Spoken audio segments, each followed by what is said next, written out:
It's very hard to sell this argument that Palestine is ours. It's not ours.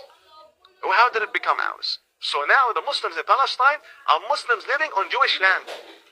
This is the fact. Historically, geographically, this is how it is. We cannot change it. You know, you talked about integration and global peace, and you have mentioned more than once that it's important for the Abrahamic faiths, Judaism, Christianity, and Islam to work together, to learn from each other, to have dialogue. But you obviously must be aware also that there is this strong rise of anti-Semitism. In the Muslim world, there is a feeling of angst against the Jews, against the existence of Israel. How do you think Muslims should overcome this prejudice they have, this idea that everything in the world is a conspiracy theory by the Zionists?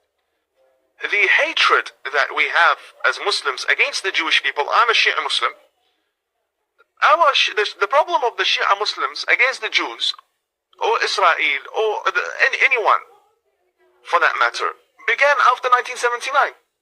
Shia Muslims don't claim land from Israel, and Israel doesn't claim land from us. The Jewish people don't want anything from us, and we don't want anything from them. They've lived in Tehran, in Iraq, and we have cemeteries that prove their existence on this land. And there are many Muslims that have lived within the Palestinian region, which is now governed by the Jewish people. We don't have a problem with them. It is after the Khomeini revolution that everybody started to scream Al-Quds, Al-Quds. And Al-Quds doesn't belong to us. We have nothing to do with Al-Quds. We Shia Muslims, we have nothing to do with Al-Quds. It was built by the second caliph and the Umayyad dynasty. We reject both the second caliph and the Umayyad dynasty. And we don't even believe the Prophet went to Palestine. Masjid al-Aqsa, there's a big debate whether or not Masjid al-Aqsa, the farthest mosque, the very far mosque, that's the term, Aqsa. There's a big debate whether this is on earth or in the heavens because of its name. There's no proof that our Prophet went to Palestine at all. Yes, the direction of the prayer was towards Jerusalem, only because Jerusalem is very sacred to all Abrahamic faiths, especially the Jewish people. I believe if we can basically open the books of history and show the Muslims that Moses was before Jesus, a very logical matter. I don't see where the problem is. Moses was before Jesus. So how can we claim Palestine is ours when it is Jewish land?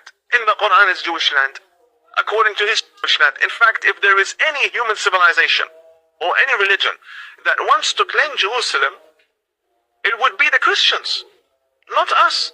Between the Muslims and the Christians, there's a massive religion in between, a major religion, Christianity. And their prophet came, the leader, Jesus, the founder of their faith, came in our prophet, and their founder came in Jerusalem. So it's basically their Mecca. If anyone wanted to claim it, it would be them, not us. We have nothing there. We don't have the grave of our prophet, and we don't have the Ahlul Bayt. We don't have anything in Jerusalem. All we have is certain prophets that don't belong to us. They belong to all Abrahamic people. So this need to dominate was introduced by these terrorists, Hamas and Yasser Arafat and these people. Even though the Muslims, they love them because of personal interest. That's the main reason why we used to love them too. For personal interest, it was good, but if you want to be honest to yourself, honestly, what does Islam have to do in Jerusalem? How did Islam come to Jerusalem?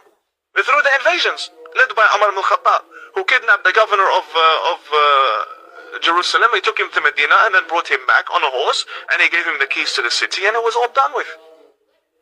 This is the only time we entered Jerusalem, by the sword.